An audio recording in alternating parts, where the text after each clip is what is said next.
grabando en A Todo Flash.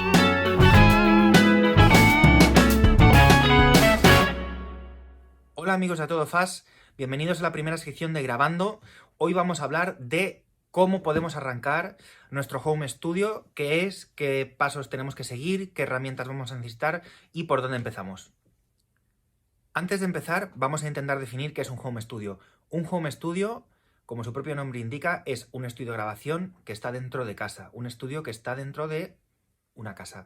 Puede ser desde un proyecto más amateur, como el que puede tener un estudiante o una persona que tiene como hobby grabar, hacer música dentro de su habitación o en un cuartito dedicado a ello, con un portátil y unos auriculares y ya, hasta lo que puede ser un profesional, un ingeniero, un productor que tenga una casa más grande o que tenga el espacio necesario dedicado a ello, en el que tenga los materiales necesarios para desarrollar proyectos para los que les contactan sus clientes.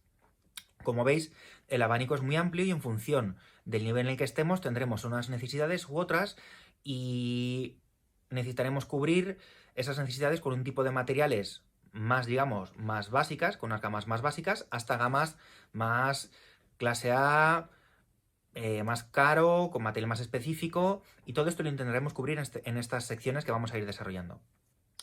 Bueno, ¿qué necesitamos? Lo primero de todo, lo más importante que vamos a intentar cubrir en esta clase de hoy es un ordenador. Un ordenador es lo más importante de todo, es el cerebro, es la fuerza bruta.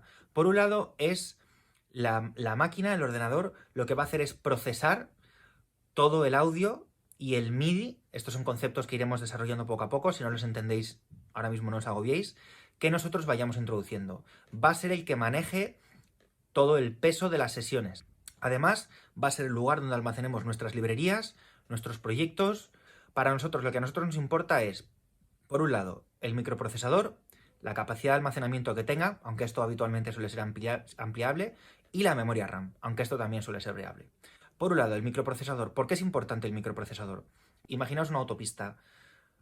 El microprocesador es lo que hace que la autopista sea más grande y pueda haber más coches en ella, o menos grande y solo admita 2 carriles, por decirlo de alguna manera.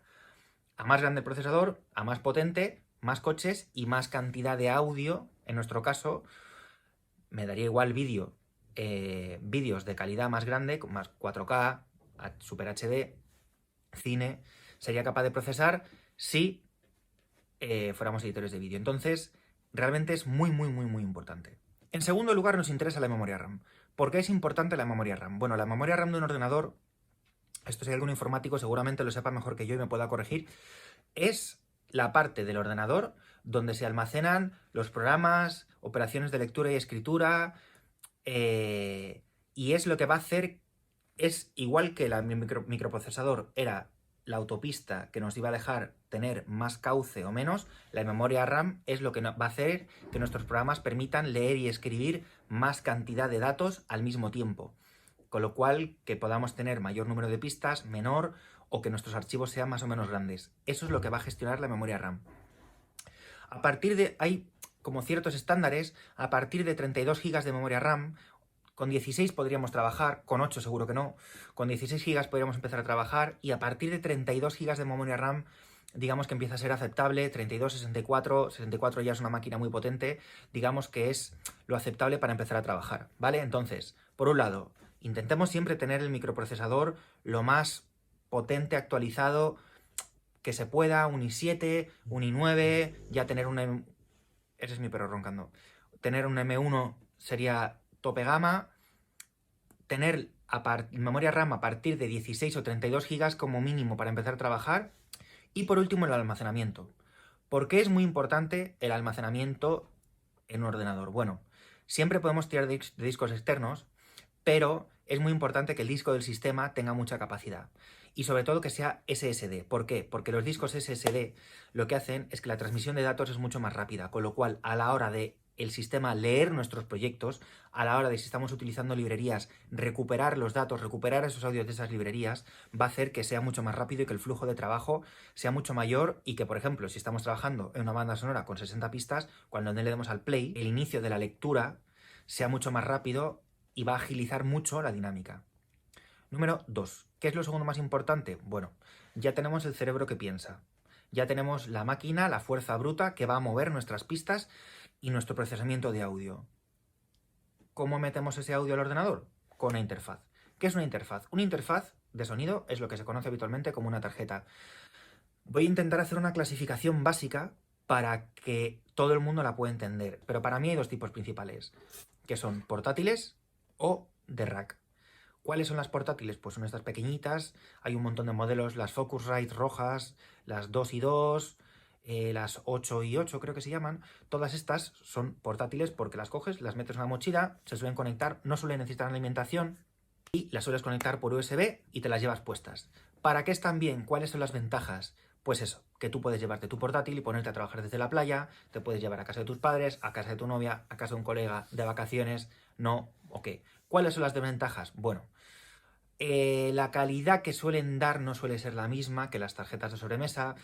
También las tarjetas de sobremesa, no, perdón, de rack, suelen tener otras especificaciones que ahora veremos que suelen hacer que sean más completas, pero para un home studio de nivel amateur, digamos, o incluso medio, hay tarjetas portátiles como por ejemplo la Apollo de Universal Audio, que ofrece super calidad, Heritage, que es una marca de previos, Heritage. También ofrecen tarjetas de sobremesa de mucha calidad. Y lo importante en estos casos es intentar enterarse a través de las especificaciones que los convertidores sean muy buenos. ¿Por qué? Nosotros llegamos con señal analógica, con forma de onda. Conectamos nuestra señal analógica, la conectamos por la entrada que sea, ya sea de micro, es señal eléctrica, a la tarjeta de sonido. Y la tarjeta de sonido se encarga de convertir esa señal analógica en digital. Es una conversión de analógico a digital. Y la mete en el ordenador a través de un cable USB, un cable Firewire o cualquier otro. Entonces, esa conversión es importante que sea de la máxima calidad posible. Bueno, con respecto a las interfaces en rack, suelen ofrecer, para empezar, mayor número de entradas y de salidas. Pues a lo mejor si yo estoy grabando solo en mi casa, no me interesa tener 8 entradas y 16 salidas. Pero a lo mejor si yo ya estoy en un nivel un poquito más avanzado o tengo un grupo y queremos comprar una tarjeta de sonido para grabar los ensayos y somos 8 músicos, sí que necesito que la tarjeta tenga un número de entradas mínima o quiero tener que la entrada 1 esté la guitarra, siempre conectado. En la entrada 2 los teclados, que tengo 2 teclados que van en estéreo, con lo cual ya son 4 entradas. Ya estamos hablando de 5. En otro micro para la voz y en otro no sé qué. A poco que queramos tener un setup o más o menos fijo o que necesitemos grabar muchas entradas a la vez, necesitaremos una tarjeta con mayor número de entradas. ¿Por qué necesitaremos más salidas? Bueno, pues podemos necesitar más salidas por distintos motivos. Porque las utilizamos como retorno. A lo mejor una salida se la damos al cantante, otra se la damos al batería, otra al bajista, o porque utilizaremos a través de un patch panel, que ya veremos qué es un distribuidor de señales nada más, esas entradas y esas salidas para hacer que la señal que grabo la mando a un compresor y de ese compresor sale por una salida y entra a un ecualizador y sale de ese ecualizador y entra la tarjeta de sonido otra vez para grabarla definitivamente en nuestro DAW. Esto es muy interesante y ofrece un montón de posibilidades. Por eso las tarjetas profesionales suelen tener más entradas y más salidas para configurar este tipo de cosas. Hay un par de puntos que no me gustaría dejar de abordar hablando de las interfaces en rack. Uno de ellos es el tema de los DSPs. Hay muchas de las tarjetas en rack que ya hay en el mercado, muchas y más que vendrán, que ofrecen que parte del procesamiento de los plugins lo gestionen ellas mismas quitándole carga a nuestro ordenador. ¿Esto cómo lo hacen? Bueno, pues con DSPs. ¿Qué son DSPs? Los DSPs son procesadores digitales de señal. Un procesador digital de señal es, digamos, una especie de pequeña memoria que hace que el propio aparato analógico, el hardware, gestione parte del procesamiento digital.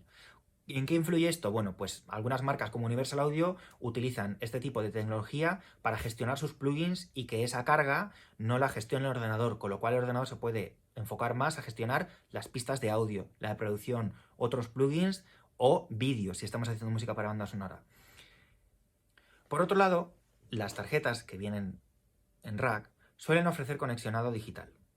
ASU, ADAT, óptico, hay muchas maneras de conectar una tarjeta por digital. ¿Qué te ofrece esto? Bueno, esto te ofrece ¿os acordáis lo que hablábamos de la conversión analógico digital que hacían las tarjetas portátiles? Bueno, no las tarjetas portátiles, cualquier tarjeta de sonido. Bueno, pues hay otro tipo de conversión que es de digital a analógico.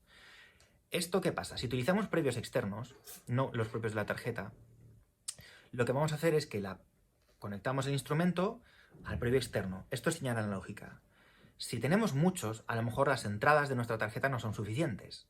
O tenemos las entradas y las salidas de nuestra tarjeta para envíos, lo que hemos hablado de escucha, o para enviar a otros instrumentos, o al patch panel, o a cualquier cosa. ¿Cómo conectamos nuestros previos, que son entradas adicionales a nuestra tarjeta de sonido? Entradas y salidas.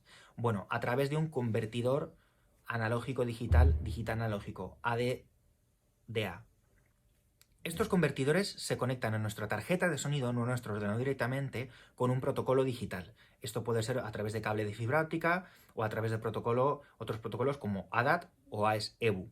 ¿Vale? Entonces, las tarjetas portátiles no suelen ofrecer este tipo de conexionado, mientras que las interfaces de sobremesa sí.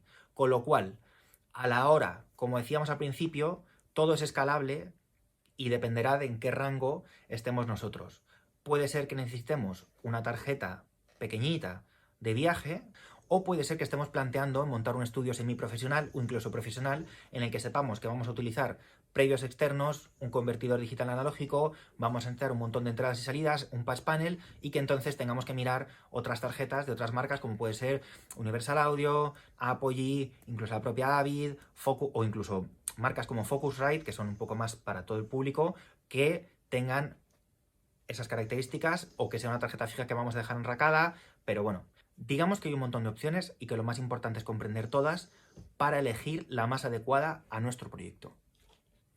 Bueno, en tercer lugar, lo más importante es los monitores, los altavoces. Los monitores son las orejas, nuestras orejas digitales. Igual que con nuestras orejas oímos nuestro mundo y es muy importante que tengamos buena salud auditiva, es muy importante que tengamos los mejores monitores que nos podemos permitir. Es casi más importante que el ordenador que tenemos, que la guitarra que tengamos, que los plugins que usemos, porque es lo que va a hacer que escuchemos fielmente, lo más fielmente posible, el audio que grabamos y la música que producimos. Me gusta clasificarlo dentro de los tipos, activos y pasivos. Los activos son los que llevan el on-off incluido, es decir, que llevan su propio sistema de arranque. Además, suelen incluir filtros de graves y agudos y que llevan el volumen incorporado dentro. Aunque nosotros tengamos un control de monitores externo, cada uno lleva su propio control de volumen por detrás para poder ajustarlo. Los pasivos, por otro lado, necesitan una etapa de potencia porque ellos mismos no tienen alimentación, son solo un altavoz con una carcasa. Entonces necesitan una etapa de potencia y cableado extra, ¿vale? Por un lado, para mí lo más importante es que la respuesta sea lo más plana posible. Que no... Ya las habitaciones, todas las habitaciones, y más si estamos hablando de home studios, necesitan cierto tratamiento para intentar que no haya frecuencias que se resalgan las unas por encima de las otras, aunque es muy complicado. Hay que intentar que los altavoces den una respuesta lo más neutra, sobre todo si son para mezclar, para trabajar audio profesional. Si son altavoces para ver pelis o para escuchar música, pues hay un montón de marcas que ofrecen, son sistemas HiFi, High Fidelity, que ofrecen otras características para que el audio suene lo mejor posible y que mole y que vibre más. En nuestro caso necesitamos que sea lo más plano posible. Por otro lado, es que el tamaño sea acorde a la sala. Tener unos altavoces enormes en una sala muy pequeña, lo único que va a hacer es que esas resonancias que hablamos, que todas las salas tienen, salgan más de lo necesario, salgan más de la cuenta y no sea muy útil. Entonces pero si son muy pequeños, probablemente los altavoces, cuanto más pequeños, menos capacidad de reproducir frecuencias graves tienen. Entonces a lo mejor nos hace falta un subwoofer. Pero en según qué casos no es posible, pues porque la casa, los vecinos, un subwoofer al final son frecuencias graves que se transmiten de piso a piso, o nuestros padres o nuestras parejas o los compañeros de piso que tengamos nos echan, a lo mejor la sala no está insonorizada. Bueno, como os decía, hay que encontrar bien el mejor sistema para nuestro caso. Es importante decidir si queremos altavoces activos o pasivos, es importante decidir si queremos un subwoofer como punto central que nos dé una respuesta más concreta y más optimizada para los graves y subgraves, y dejar que nuestros altavoces trabajen de frecuencias medios graves para arriba, o queremos un par de altavoces un poquito más grandes que nos ayuden a a trabajar y que se encarguen ellos de reproducir todo el espectro de frecuencias posible. Con el cuarto punto vamos a terminar la primera sección de grabando, que es el cableado. Aquí hay un poco de polémica porque no mucha gente se interesa por qué tipo de cableado o no es óptimo para estudio. Ellos ven un tipo de conector, conectan el cable que tiene con esa forma y piensan que ya vale. Y no. Vamos a ello. Todos los cables tienen tres partes: positivo, negativo y masa. En los cables no balanceados, la masa es la que absorbe todos los ruidos que pueden generarse de mover el cable, de una mala conexión, de un ruido de un enchufe, de un ruido del... Si tenemos muchos aparatos eléctricos conectados en serie, uno detrás de otro, que se traducen en clics y en pops, así, ruiditos típicos de cables. Si sois guitarristas os habréis hartado a escuchar que según movéis un cable de la guitarra cuando estáis tocando, lo arrastráis o enchufáis algo en ampli o movéis un ampli y pueden generar ciertos ruidos. Vale, eso es porque los cables no son balanceados y ese tipo de ruidos se cargan en la masa y salen por el otro extremo del cable, ¿vale? Al fin y al cabo un cable es un transmisor que lleva información de este conector a este conector por medio. Los cables balanceados son otro tipo de cables.